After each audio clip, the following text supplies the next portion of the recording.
சிம்பிளா, ஈஸியா 10 நிமிஷத்துல மொறு மொறுன்னு நம்ம இட்லி ஃப்ரை பண்ண போறோம். இது வந்து பார்த்தீங்கன்னா, லெஃப்ட் ஓவர் இட்லிலயும் பண்ணலாம், ஃப்ரெஷ்ஷான இட்லிலயும் பண்ணலாம். இட்லி மீதி ஆயிடுச்சுன்னா, கண்டிப்பா இத ட்ரை பண்ணி பாருங்க. ஸோ, இதுக்கு வந்து நம்ம ஒரு 3 இட்லி எடுத்துக்கலாம். இது வந்து ரொம்ப பெர்ஃபெக்ட்டா இருக்கும். மார்னிங் இட்லி செஞ்சிருந்தீங்க அப்படின்னா, அது மீதி ஆயிடுச்சுன்னா, ஈவினிங்ல வந்து பண்றது கரெக்ட்டா இருக்கும். இப்போ தேவையான அளவு உப்பு, அதுக்கப்புறமா இஞ்சி, பூண்டு விழுது வந்து போடணும். நீங்க வந்து இத துருவி கூட போட்டுக்கலாம். ஸோ, ஃபைனா வந்து துருவி போடணும். கிட்டத்தட்ட 1 டேபிள் ஸ்பூன் தேவைப்படும். இதில பெருசா கரம் மசாலாலாம் நம்ம ஆட் பண்ண மாட்டோம். இதில மஞ்சள் தூள், அதுக்கப்புறமா வறுத்த ஜீரகத்தூள், மிளகாய் தூள் காரத்துக்கு ஏத்த மாதிரி. நெறைய காரம் பிடிக்கும்னா நீங்க பச்சை மிளகாய் கூட ஆட் பண்ணிக்கலாம். அதுக்கப்புறமா கறிவேப்பிலை ஒரு 2 கொத்து. ஃபைனா வந்து நம்ம சாப் பண்ணி போட்டுக்கிறோம்.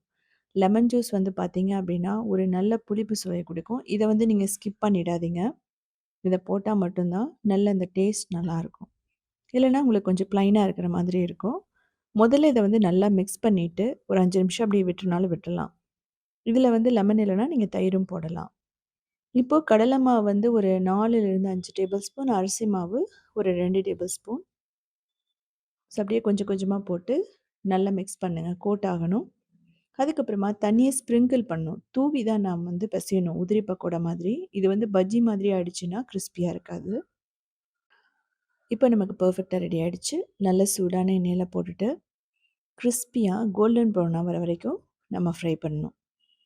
ஸோ இதோட கிரீன் சட்னி ரொம்ப நல்லாயிருக்கும். டீ, காஃபிக்கு நல்லாயிருக்கும். குழந்தை ஈவினிங் ஸ்கூல் விட்டு வரும்போது, இந்த மாரி செஞ்சு குடுத்தீங்க அப்டின்னா, ரொம்ப விருப்பப்பட்டு சாப்பிடுவாங்க. ஆயில் அப்சர்வ் பண்ணாது.